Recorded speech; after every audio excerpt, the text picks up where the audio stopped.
The rope was already around his neck. On May 1st, 1868, Tom Dooley looked out over the crowd and, with his last breath, spoke the words that would seal a woman's reputation in darkness for eternity. He said, "If it wasn't for Anne Melton, I wouldn't be on this scaffold today." Was it a damning accusation? A confession of his own weakness? Or the last, desperate act of a man protecting the woman he truly loved? We all know the song about the hanged man and his dead lover, Laura Foster. But the legend has a third name, a shadow at its heart. Today, we separate the ballad from the bitter truth to answer one question. Was the true monster in this story the one who walked away free? To understand the blood that was spilled, you first have to understand the soil it stained. This was Wilkes County, North Carolina, in the year 1866. The air in these mountains still tasted of gunpowder and defeat. The Civil War had bled the hollows dry, sending its sons home not as conquering heroes, but as ghosts. Men returned to find their farms overgrown, their families gaunt with poverty, and a silence in the valleys that felt heavier than before. Life was a stubborn, grinding affair, measured by the seasons and the sweat of your brow. It was a world of hard work, quiet faith, and passions that, once stirred, ran deeper and faster than any mountain creek. Into this world walked Thomas Dooley, known to everyone as Tom Dooley. Before the war, he was the boy with the quick smile and the fiddle that could make the devil himself tap his feet. But the Tom who came back was different. He'd survived the living hell of Point Lookout prison camp, and the experience had burned something out of him, replacing it with a reckless charm and a darkness in his eyes. He still played the fiddle, but now the tunes seemed wilder, more desperate, as if he was trying to drown out memories that followed him from the battlefield. At the unshakable center of Tom's world was Anne Pauline Melton. She was Laura Foster's cousin, married to a quiet farmer named James Melton, a man who seemed to exist only in her shadow. Anne was not just beautiful, she was a force of nature. With dark, knowing eyes and a will as strong as iron, she was a woman who refused to be contained by the small, pious world she inhabited. Her affair with Tom Dooley was the worst-kept secret in Elkville, a blazing fire that everyone saw, but no one dared try to put out. It was a passion born long before the war, and it had only intensified upon his return. And then there was Laura Foster, younger, fairer, and by all accounts of a gentler nature than her cousin Anne. She was a girl on the cusp of womanhood, with dreams that were likely as simple as they were sincere: to be courted, to be married, to build a life. She, too, fell under the spell of the handsome, haunted fiddle player. In her, Tom perhaps saw a chance at a different kind of life, a peace he could never find with the tempestuous Anne. For a time, this fragile, dangerous balance held. Life went on. James Melton ploughed his fields, pretending not to know. The community whispered behind their hands at church and at the general store. Anne held court, the queen of a tiny, isolated kingdom, with Tom as her devoted, reckless knight. And Laura Foster watched from the edges, her heart full of a hope that was about to turn deadly. They were all caught in a web of love, jealousy, and obligation, unaware that the world they knew was about to be burned to the ground. But the war had sent home more than just broken men. It sent home a sickness, a blood taint that traveled in silence. It was an unseen enemy, carried in the veins of a soldier, that would soon become the catalyst for an act of brutality that would leave these mountains forever scarred. The storm was coming, and no one even saw the clouds gathering. The Fosters, the Meltons, the Dooleys, these were not new names in the Blue Ridge Mountains. Their roots ran as deep as the ancient oaks, clinging to the rocky soil for generations. They were descendants of the first Scots, Irish, and English settlers who pushed into these wild, unforgiving hollows in the late 1700s. They came seeking land of their own and a life free from the meddling of kings and governments.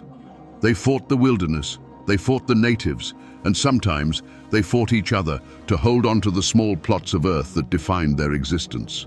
This land wasn't just property, it was a testament to survival paid for in sweat and blood.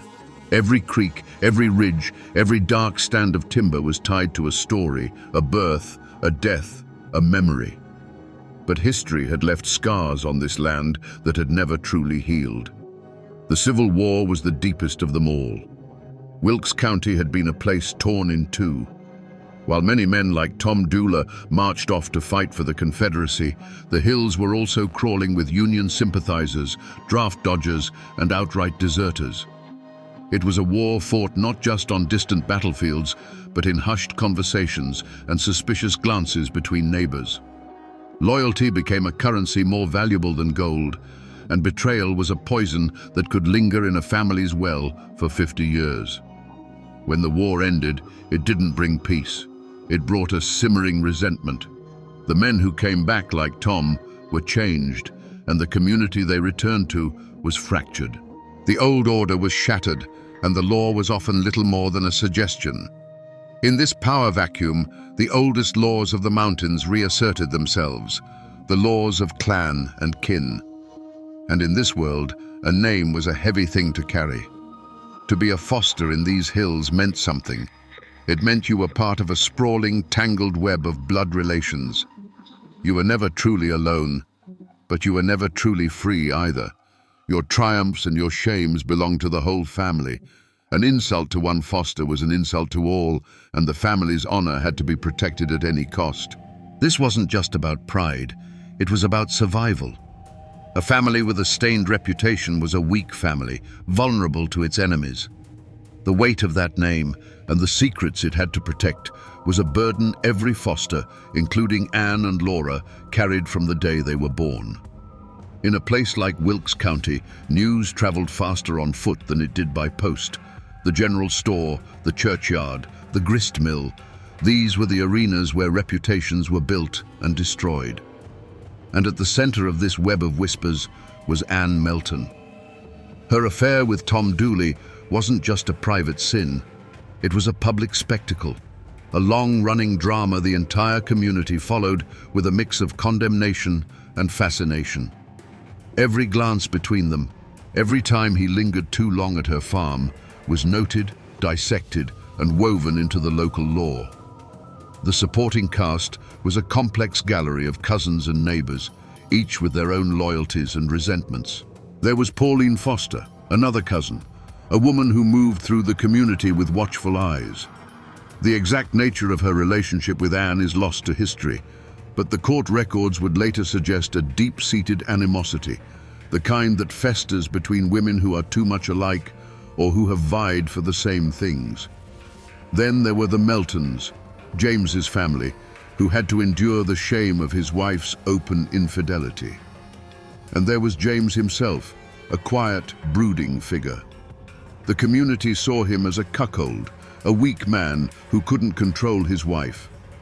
But was his silence weakness, or was it the coiled patience of a man nursing a deep and bitter wound? The affair itself was the great, unhealed sore on the community's skin. It was an affront to the sacred institution of marriage and a constant source of tension. But there were other, smaller slights that kept the air poisoned. A harsh word exchanged at a quilting bee, a dispute over a stray hog, the natural jealousies that arise when one family does slightly better than another. In these isolated hollows, such grievances weren't easily forgotten. They were collected like debts, passed down through whispers, waiting for a moment to be called due. The Foster clan was so large and interwoven that it was a world unto itself, rife with its own internal rivalries and power struggles. It was this fertile ground of gossip and resentment that allowed the most dangerous rumor of all to take root.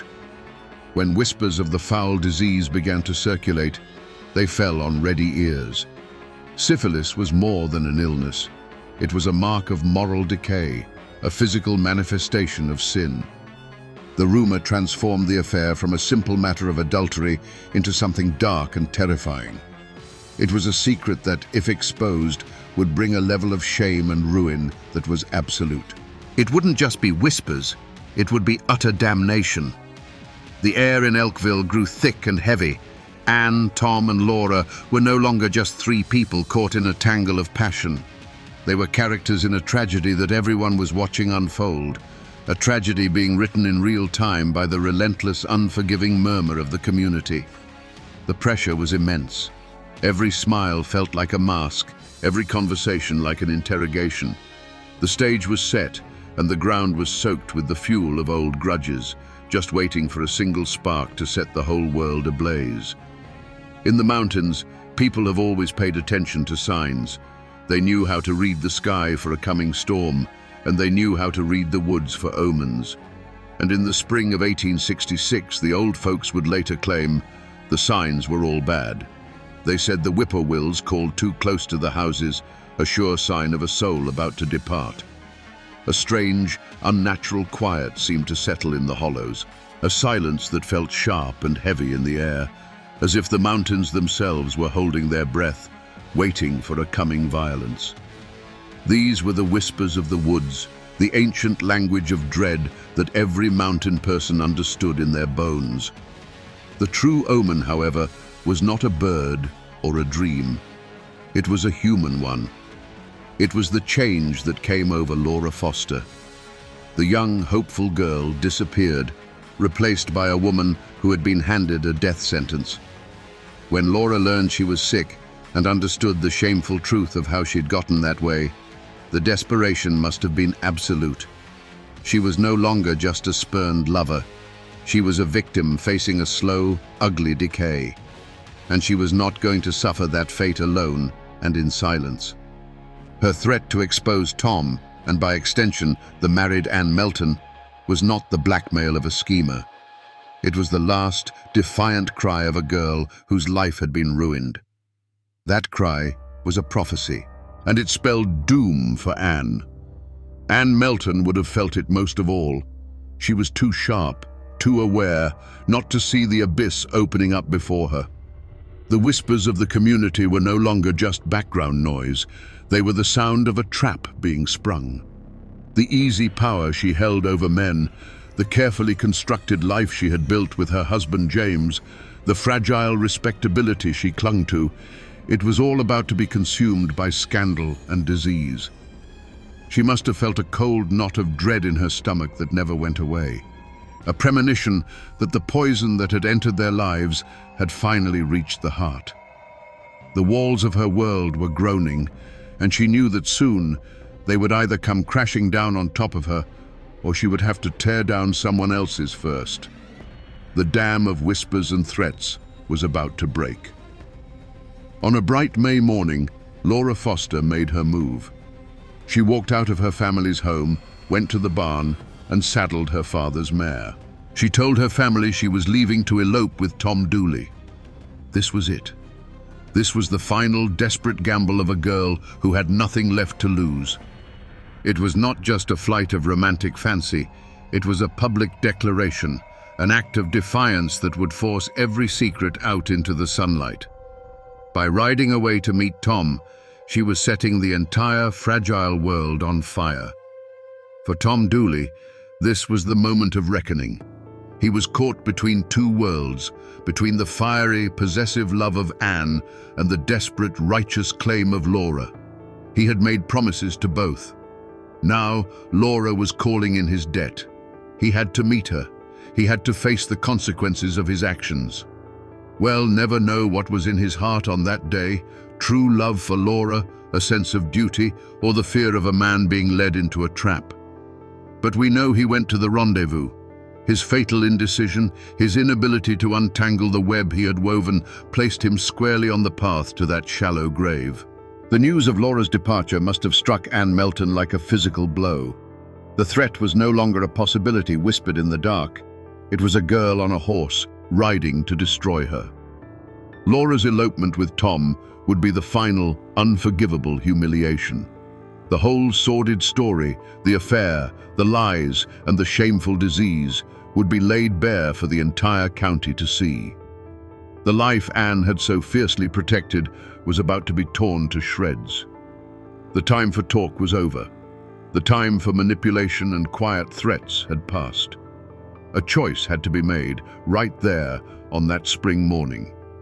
And so, the first drops of blood were shed, not with a blade, but with a decision. The plan, whether hatched in a moment of panicked rage or cold calculation, was set in motion. The rendezvous between Tom and Laura was no longer a meeting of lovers. It was an ambush. The conflict escalated from a bitter personal feud into a conspiracy to commit murder. Someone, Anne or Tom, under her influence, decided that the only way to silence Laura Foster forever was to put her in the ground. As Laura rode away, the sun warm on her back, she must have felt a mix of terror and hope. She was leaving everything she had ever known behind, riding toward an uncertain future with the man she loved. She didn't know that she was not riding toward a new life. She was riding into a silence that had been carefully prepared for her, a silence as deep and final as the Appalachian earth itself. The point of no return had been crossed. The spot where Laura Foster drew rein on her father's mare was quiet and secluded. Sunlight filtered through the new spring leaves, dappling the forest floor. This was the place where her future was supposed to begin. She looked for Tom, her heart a frantic mix of hope and fear. But the figure, or figures, that emerged from the shadows of the rhododendron thicket did not offer the embrace she was expecting. We will never know the exact words that were spoken in those final moments. Was it a plea, an accusation, a bitter, venomous argument? Whatever was said, the hope in Laura's eyes must have died in an instant, replaced by the cold, stark terror of betrayal. There was no long, drawn-out scream to echo through the hollow. The violence was too sudden, too brutally intimate for that. There was likely just a sharp, choked gasp, the sound of a frantic, brief struggle in the dry leaves on the forest floor, and then a heavy, sickening thud. A sound of such finality that it seemed to drain all the life from the air around it. The sound of a life being abruptly, horribly extinguished. The world did not stop. It simply went on without her in it. The mare, panicked by the scent of terror and the sudden chaos, reared back, its eyes wide with fright. It tore through the underbrush, reins flying, the empty saddle a stark and terrible testament to what had just occurred. The horse ran without stopping, a mindless flight back toward the familiar scent of home, leaving behind a scene of unnatural stillness. A small piece of a woman's life, a bonnet perhaps, or a ribbon, lay trampled in the dirt, the only splash of color in a world that had suddenly gone gray. Then, the grim work began. The silence was broken not by cries or laments, but by the rhythmic, labored sound of digging. It was the scrape and clank of a tool, a shovel, or a mattock, striking the hard, unforgiving Appalachian earth. It was a desperate, sweating labor, a race against the setting sun and the possibility of a chance wanderer.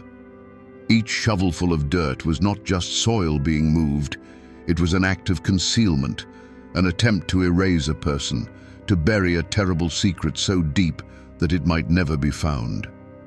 The grave was shallow, dug with the frantic haste of those who wanted to be gone from that cursed place.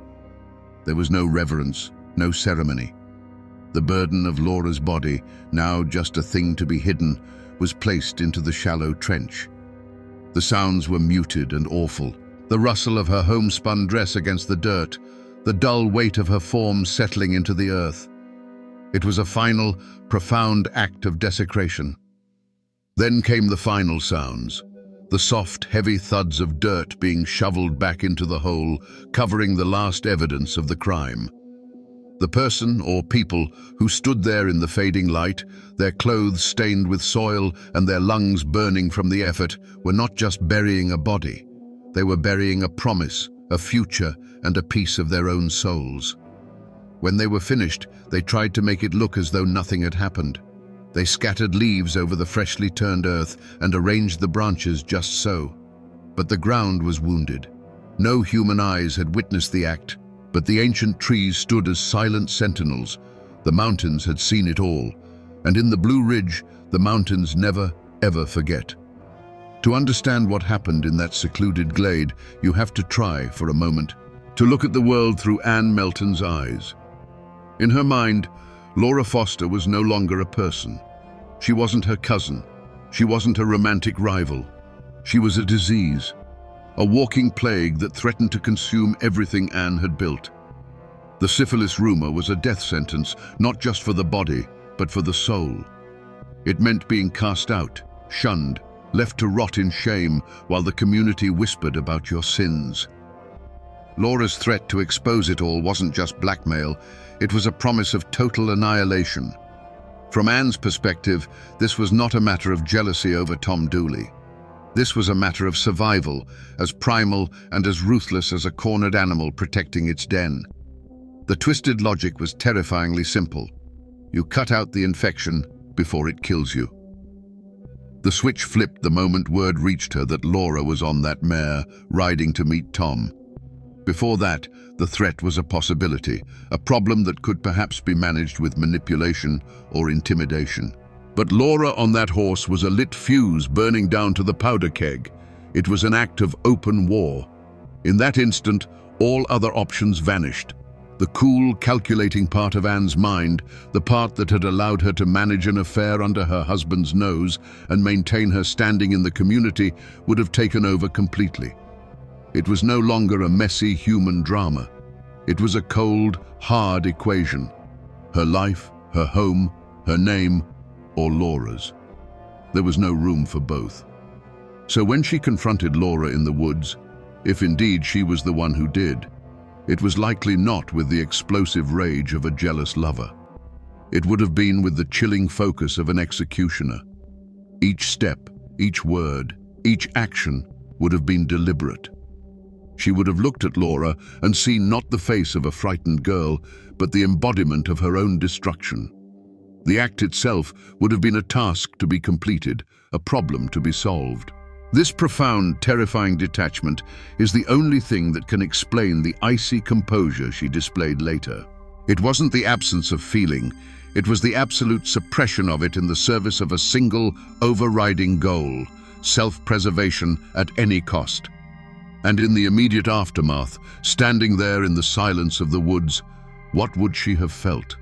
Not guilt, not remorse. That would come later, perhaps, in the dark of night when the ghosts of memory came calling. No, in that moment, she would have felt a profound and chilling relief. The threat was gone. The voice was silenced. The secret was safe, buried under 6 feet of Appalachian dirt. She had faced absolute ruin and had stared it down. She had won. It was a victory that would poison her life and damn her name for all time. But as she walked away from that shallow grave, it was a victory nonetheless. The first sign that the world had broken was the sight of a horse. Wilson Foster's mare came trotting back to the farm late that afternoon, alone. Its coat was slick with sweat and streaked with mud. Its eyes were wild with a terror it couldn't speak. The empty saddle was a screaming accusation. A father's heart knows a specific kind of cold dread, and as Wilson Foster caught the reins of the panicked animal, that coldness flooded his veins. The story of an elopement suddenly felt like a lie, a thin blanket thrown over a horrible truth. In the days that followed, Wilson and his family scoured the woods. Their calls of Laura echoed through the hollows, answered only by the cawing of crows. The search was a frantic, desperate ritual. The woods that had been Laura's playground now felt like a tomb, each shadow seeming to hold a terrible secret. The community watched, and for a time they held on to the simpler explanation. They whispered that she had run off, that she and Tom were likely halfway to Tennessee by now. It was easier to believe in a reckless girl than a dead one. This casual dismissal left the Foster family isolated in their growing nightmare. Meanwhile, the main players in the drama had scattered. Tom Dooley had vanished. One day he was a fixture in the community, the next he was gone, his absence a thunderous confession of guilt. But Anne Melton was right where she had always been. She went about her daily chores on the Melton farm, a picture of domestic calm. When questioned, her face was a mask of innocence and concern. She knew nothing. She had seen nothing. Her icy composure was a wall that no one could breach, and it was, in its own way, more terrifying than Tom's flight. Weeks turned into a long, agonizing summer. The search parties grew smaller as hope withered on the vine. Laura Foster was now officially a missing person, a ghost story whispered around the supper table. But her family, particularly her father, refused to let the silence win. They kept looking, kept asking questions, their grief hardening into a grim resolve to find the truth, no matter how ugly it might be. The whispers in the community began to change, the simple story of elopement giving way to darker suspicions of foul play. The discovery, when it finally came, was a grim and heartbreaking affair. A man named Colonel James Grayson, a local justice of the peace and a friend of the Fosters, was led to a spot deep in the woods. There, under a thin covering of leaves and branches, he saw what he had been dreading for months, a patch of earth that was too soft, too new. He began to dig. It didn't take long to uncover the horror. The search was over. Laura Foster had been found. The news ripped through Wilkes County like a flash flood. The whispers became a roar of outrage. With the discovery of the body, a missing persons case became a murder investigation. The law, which had been passive for months, was now spurred into action. The full weight of suspicion fell squarely on the man who had run. A warrant was issued for the arrest of Thomas C. Dooley. A reward was posted for his capture. Tom Dooley was no longer just a reckless local boy. He was a wanted murderer, and the hunt was on. The discovery of Laura's body was like a rock thrown into a still pond, and the ripples of suspicion and fear spread to every last cabin in the county. The comfortable lie of elopement was shattered, and in its place, a terrible truth took root. A murder had been committed. One of their own had been put in the ground like an animal, and now everyone had to choose a side. The general store was no longer a place for idle gossip. It was a courtroom where theories were argued in hushed, angry tones. At church, families who had worshipped together for generations now sat on opposite sides of the aisle, their prayers heavy with judgment for their neighbors. A thick, suffocating fear settled over the community. This wasn't a crime committed by some nameless drifter. The killer, everyone knew, was still among them. Many people must have known pieces of the truth. They'd seen Tom and Anne arguing. They'd heard the rumors about the disease. Perhaps someone had even seen Anne returning home that fateful night, her dress soiled with mud and secrets. But the Foster clan was a sprawling, powerful entity, and Anne Melton, with her iron will and piercing gaze, was a terrifying woman to cross. To speak against her was to risk more than just a cold shoulder. It was to invite a feud, to put your own family and livelihood in jeopardy. And so, a conspiracy of silence was born, not of loyalty to a killer, but out of raw, primal fear. Still, the community was not a monolith. While many pointed the finger at the fugitive Tom Dooley, others whispered that he was just a fool, a pawn in a game played by a much more cunning mind. They looked at Anne Melton, saw her cold defiance, and came to their own conclusions. They saw a woman capable of anything, a woman who had bewitched both her husband and her lover, a woman who would stop at nothing to protect her name.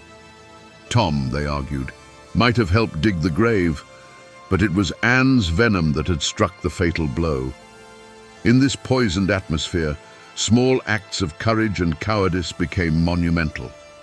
There was the quiet neighbor who, risking the wrath of the Meltons, brought a basket of food to Laura's grieving family, a silent gesture of solidarity. There was the witness, Pauline Foster, who, whether out of a sense of justice or personal spite, decided to break the silence and tell the authorities what she claimed Anne had confessed.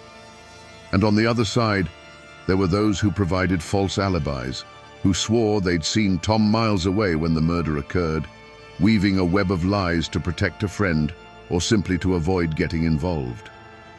The murder of Laura Foster had done more than kill a young woman. It had ripped the soul out of the community. Neighbor now looked at neighbor with suspicion. Old friendships curdled into resentment. The valley was no longer a place of shared hardship and trust. It was a fractured landscape of fear, secrets, and unspoken accusations. The lines had been drawn in the dirt, and the blood that had been spilled would stain them forever.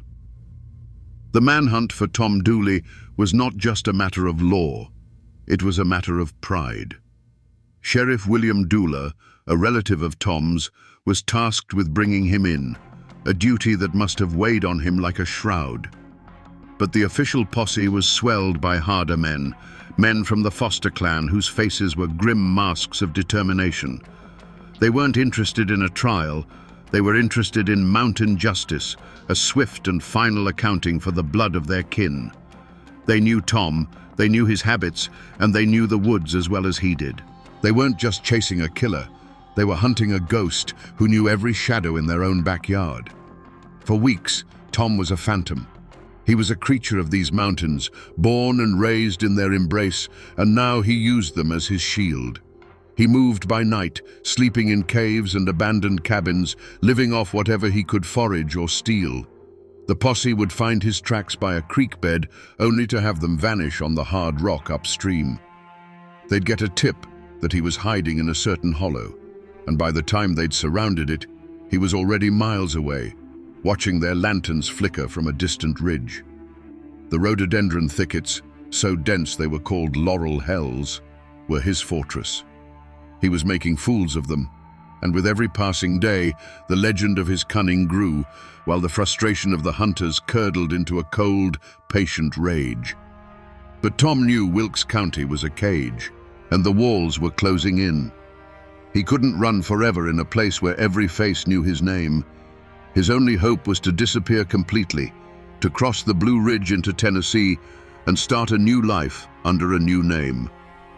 And so began the second, more desperate phase of the chase. He pushed westward into the wild heart of the mountains that separated the two states. This was a brutal, unforgiving wilderness, a vertical world of razorback ridges and sunless valleys.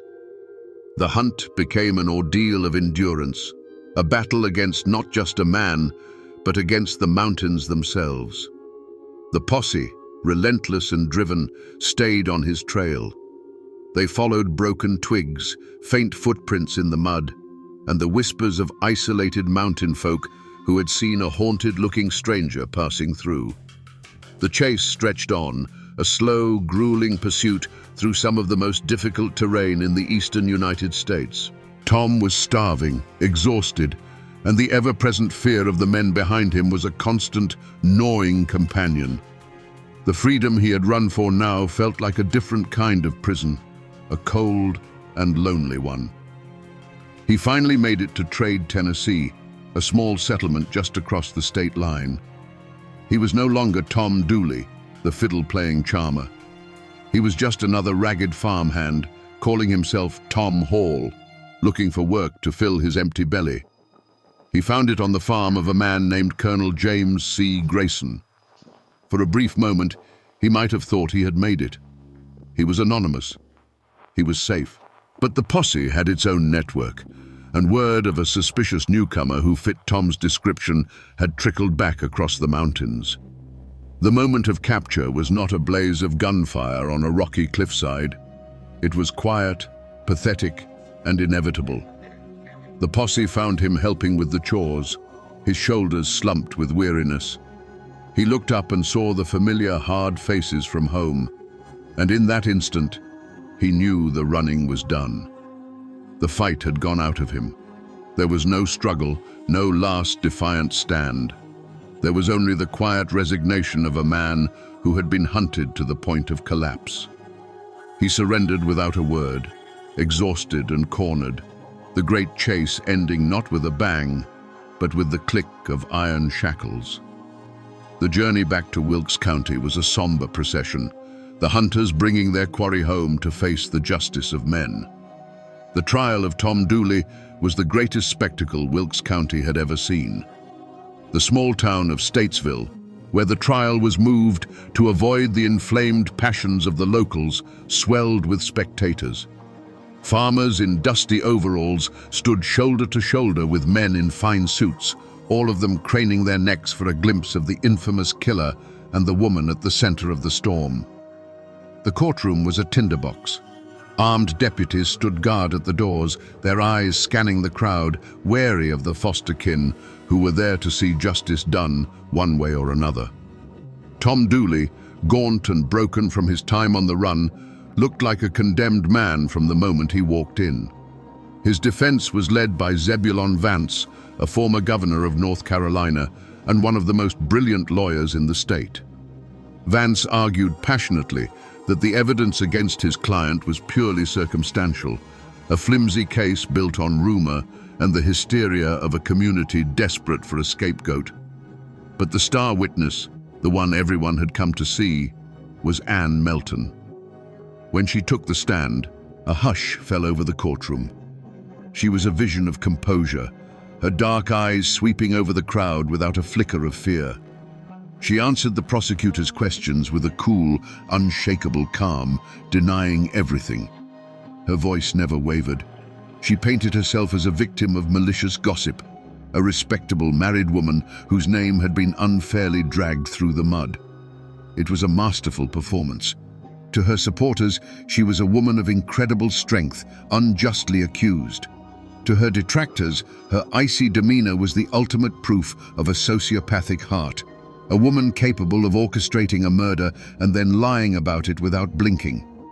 The trial was a parade of neighbors and cousins, their testimonies a tangled mess of personal grudges and second-hand stories. Pauline Foster delivered her damning testimony, claiming Anne had confessed the murder to her. But under the sharp cross-examination of Governor Vance, her credibility crumbled. She was portrayed as a spiteful woman, driven by jealousy and a personal vendetta against Anne. The case against Anne was built on a foundation of sand, one person's word against another's, with no hard evidence to tie her to the crime. In the end, the law of men, with its strict rules of evidence, could not convict her. The jury, faced with a mountain of innuendo but not a single piece of concrete proof, acquitted Ann Melton. A gasp went through the courtroom. She had walked into the heart of the fire and emerged without so much as the smell of smoke on her. She stood, smoothed her dress, and walked out of the courtroom a free woman, past the stunned and hateful glares of the Foster family. For Tom Dooley, there was no such escape. The evidence of his flight, his affair with Laura, and his presence near the scene was enough. He was found guilty and sentenced to hang. Justice had been delivered, but to many in that courtroom and in the hollows back home, it felt like a grotesque mockery. They had hanged the fool, but the mastermind, the true author of the crime, had just walked out the front door, free to return to her life as if nothing had ever happened. Was this the law of men? Or was it proof that some people were so cunning they could outwit justice itself? The thud of the trapdoor beneath Tom Dooley's feet was the final brutal punctuation mark on his life. With his death, the law was satisfied. But his last words from the gallows did not fade into the air. They hung over the hollows, a permanent stain on Ann Melton's name, a curse delivered with a dying man's breath. The trial was over, but the verdict of the mountains had just begun. For the Foster family, life became a long, quiet exercise in grief. They had a grave to tend now, a permanent scar on their land and on their hearts. But there was no closure. Every trip to the general store, every Sunday at church, held the possibility of seeing her, Ann Melton, the woman they believed had orchestrated their daughter's murder, living freely, her life continuing while Laura's had been cut short. They became the silent keepers of Laura's memory, their sorrow a cold, hard stone in the belly of the community, a constant, unspoken rebuke to the verdict of the court. And what of Anne? She had won her freedom, but she had lost everything else. The acquittal was not a pardon. It was a life sentence of a different kind. She returned to her farm with James Melton, but she was now a pariah, a ghost in her own life. Old friends would avert their eyes when she passed. Children would fall silent and hide behind their mothers' skirts. She was utterly isolated, trapped in a prison of whispers and sideways glances. The community that had once been her stage was now her jury, and its judgment was a slow, daily poison. She was the woman who had gotten away with it, and for that, she would never be forgiven.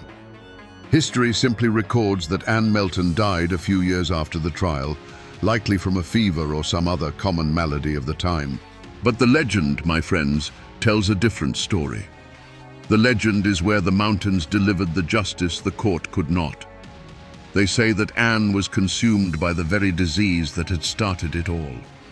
That the syphilis drove her mad, her mind rotting away along with her body.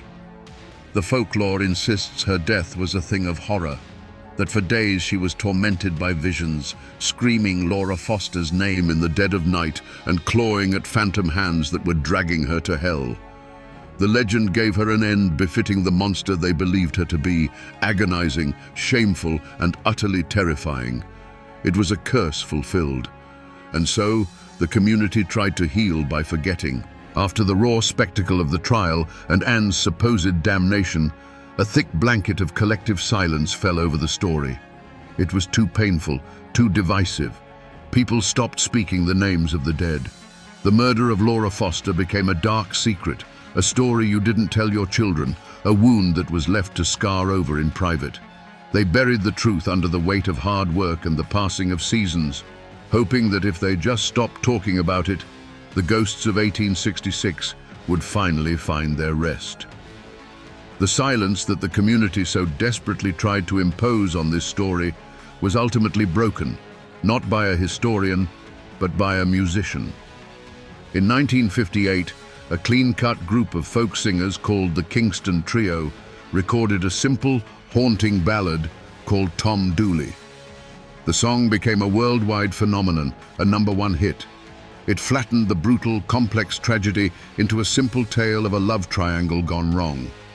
The song became a ghost, its mournful tune drifting out of jukeboxes and radios across the country, ensuring that the names Tom Dooley and Laura Foster would never truly be forgotten. It was this song that pulled the story from the dusty archives and gave it a strange new life in the modern world.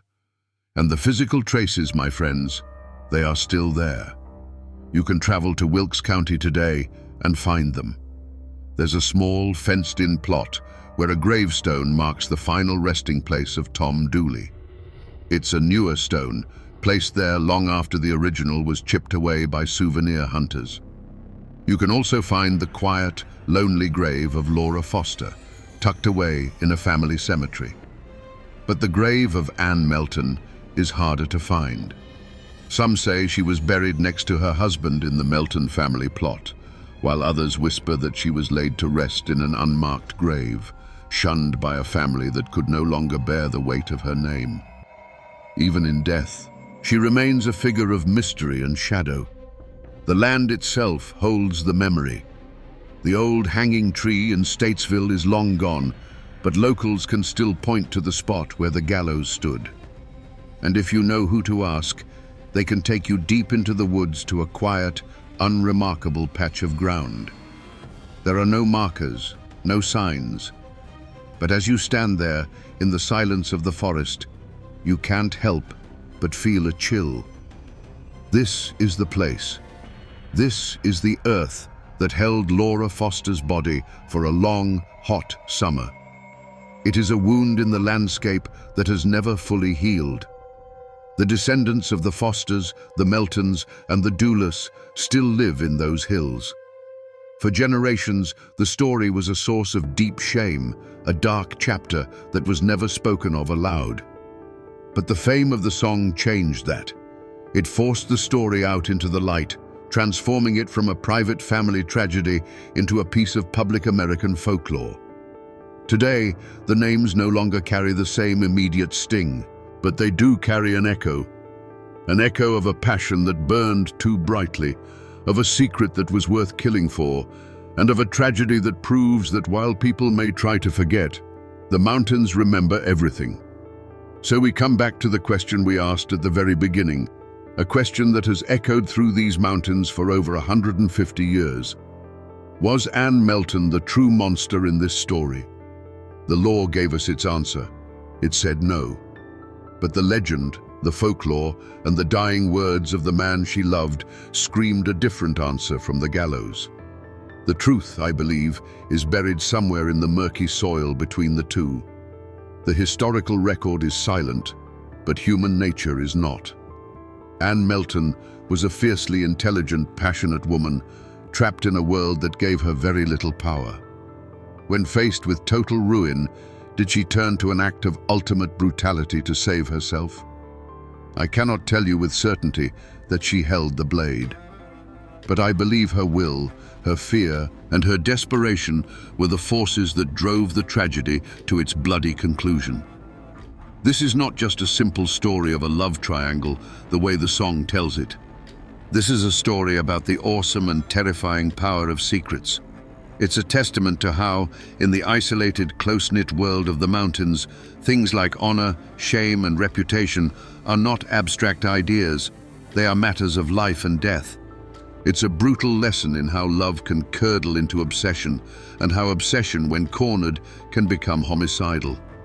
It is a story not just of cruelty, but of the indomitable Appalachian spirit, a spirit that will endure unimaginable hardship, protect its own with a fierce and sometimes violent loyalty, and never, ever forget a wrong. The Kingston Trio made Tom Dooley famous, but they only told you a piece of the tale. They never told you about the disease, the web of family secrets, or the cold, defiant woman who walked free, only to be imprisoned forever by her own legend. The ghosts of that tragedy still wander the hollows of Wilkes County, a timeless reminder of a passion that burned a hole in the fabric of the mountains. They are a warning that the darkest hearts sometimes beat within the most beautiful chests, and that justice, in the end, is not always found in a courtroom. And now, my friends, you know the rest of the story.